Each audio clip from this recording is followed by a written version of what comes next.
The city park was alive with laughter that Saturday afternoon. Families crowded around the playground. Fathers pushed their children on swings, mothers held toddlers by the hand as they toddled along the paths, and groups of friends picnicked on the grass under the warm sunlight. The air carried the scent of roasted chestnuts from a street vendor nearby, mingling with the cheerful shouts of children chasing bubbles in the breeze. But on one quiet bench at the edge of the park sat Ethan Cole, a man who seemed strangely out of place in this scene of joy.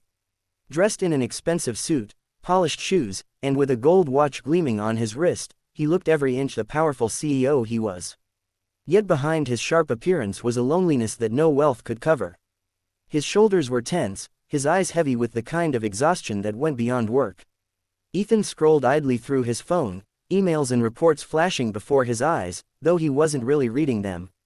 Work had become his only companion.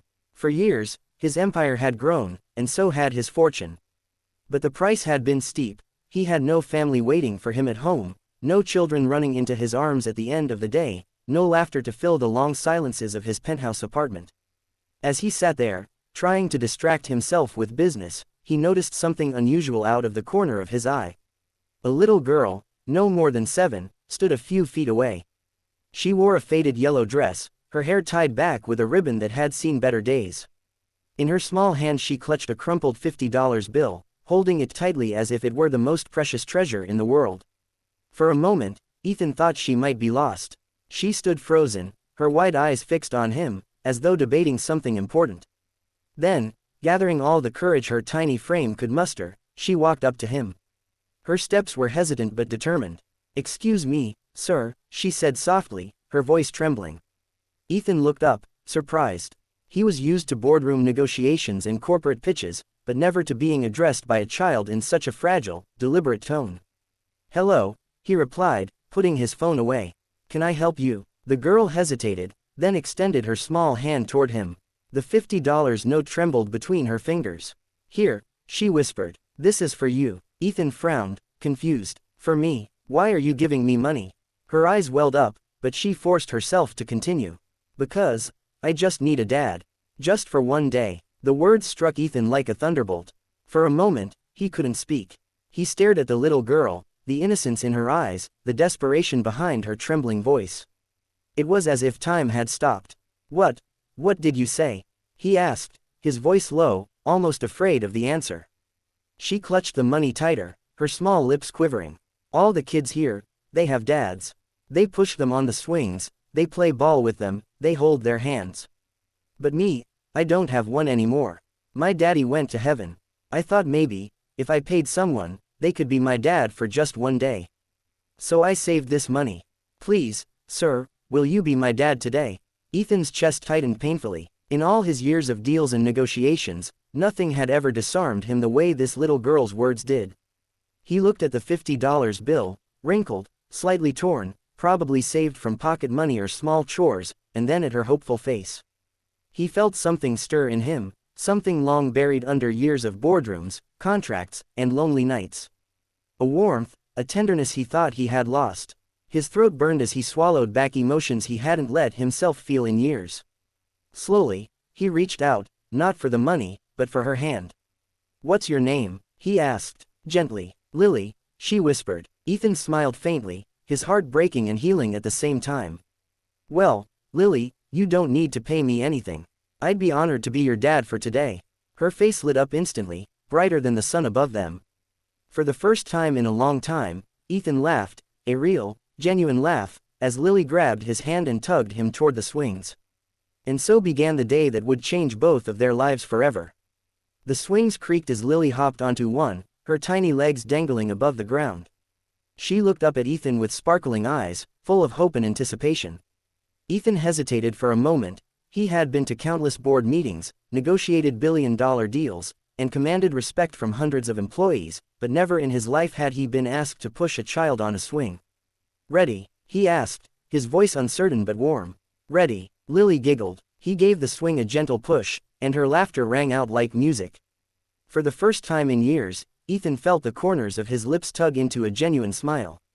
He pushed again, and each time her laughter grew louder, freer, until other parents turned their heads to look at the unlikely pair, the lonely millionaire in an expensive suit and the little girl in a faded yellow dress. As the swing slowed, Lily jumped off and ran to him. "You're good at this," she exclaimed. Ethan chuckled. "I suppose I had a good teacher. Can we get ice cream now?" "That's what dads do after playing," she said matter-of-factly, slipping her hand into his without hesitation. The warmth of her tiny hand sent a wave of emotions through Ethan's chest. He nodded. "Ice cream it is. Dash dash dash." They walked to the vendor nearby. Ethan, used to fine dining and exclusive menus, found himself oddly nervous as Lily examined the colorful tubs of ice cream. "1 scoop of strawberry, please," she declared confidently. Ethan ordered one for himself too, and they sat together on a bench. Lily's cheeks were smeared with pink, and she laughed when Ethan got a drop of vanilla on his nose. "You're funny," she said. "I don't think anyone has ever told me that before," Ethan replied, shaking his head in amusement. "That's because you need to spend more time smiling," Lily said wisely, her little legs swinging under the bench. "Smiles make the world prettier." Ethan froze at her words. How long had it been since he truly smiled? Since he let joy take precedence over work, schedules, and responsibilities. Dash dash dash. The afternoon unfolded like a dream. They fed ducks at the pond, tossed breadcrumbs into the water, and laughed as the birds squabbled over the pieces.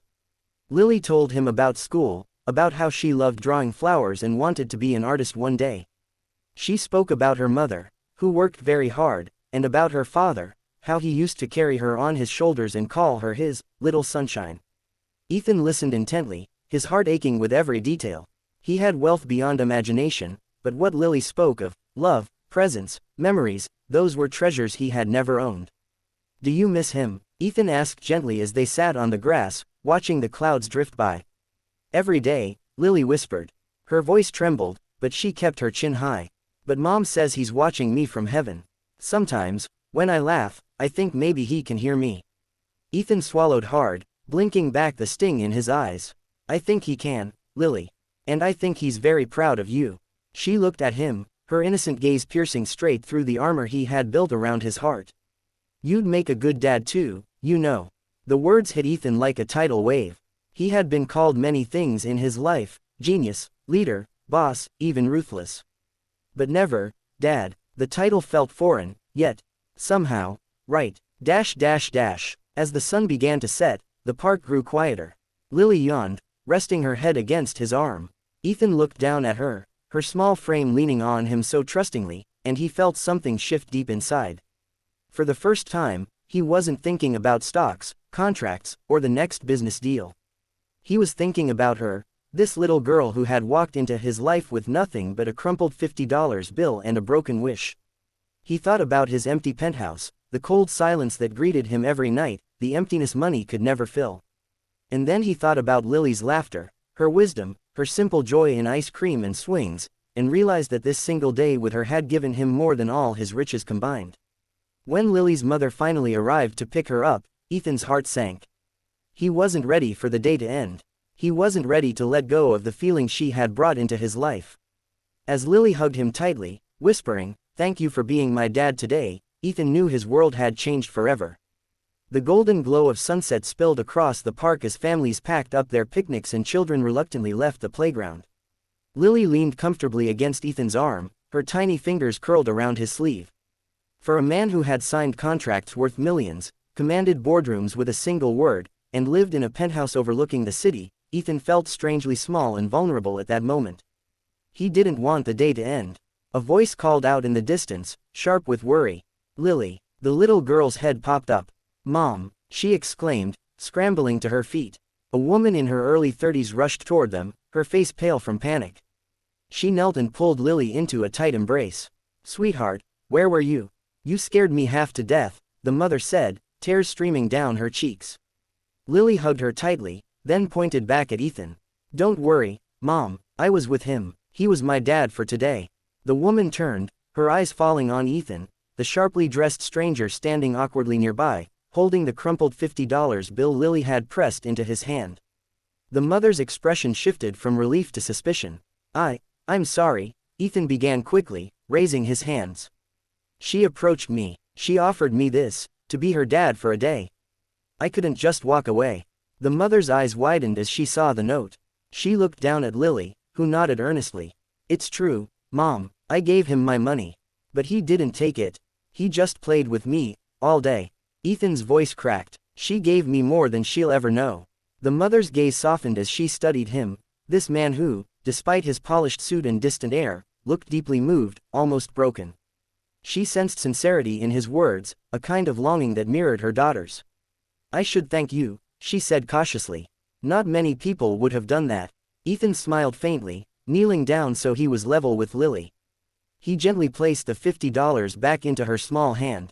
This belongs to you. You don't ever need to pay someone to love you, Lily. You already give love for free, and that's more powerful than any money. Her eyes welled up, and she threw her arms around his neck. Thank you, Dad, for a day. Ethan hugged her tightly, closing his eyes as if sealing the memory into his very soul. The following week, Ethan found himself unable to shake the memory of Lily. Board meetings felt emptier, deals seemed meaningless, and the silence of his penthouse grew heavier each night.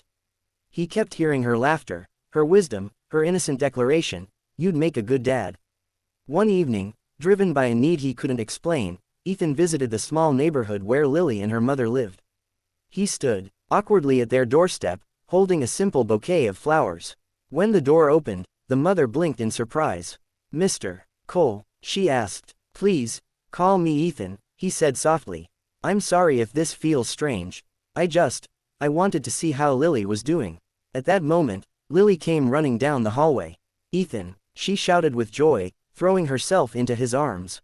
Her mother watched, her initial hesitation slowly melting into something else, recognition that this man, for all his wealth and power, was genuinely touched by her daughter. Over time, Ethan became a frequent presence in their lives. He took Lily to art classes, listened to her stories about school, and even helped with homework, tasks he once thought beneath him but now cherished more than any boardroom decision. He and her mother began to share conversations too, about life, about loss, about the courage it took to raise a child alone. The three of them began to resemble something Ethan had never known, a family. Not perfect, not polished, but real. One rainy evening, months later, Ethan sat with Lily by the fireplace. She leaned against him, coloring in a sketchbook. "Do you remember the first day we met?" she asked suddenly. Ethan smiled. "How could I forget? You offered me $50 to be your dad." She giggled. "I don't need to pay you anymore, right?" Ethan's throat tightened. He pulled her close and whispered, "No, Lily. You never needed to pay me. Because being with you, that's priceless." Her little arms wrapped around him, and in that moment, Ethan realized something profound. He had spent years chasing wealth, believing it would fill the emptiness inside him. But all it took was a little girl with a crumpled bill and a desperate wish to show him what true riches really meant. Final narration, voiceover style. He was a millionaire in money, but poor in heart.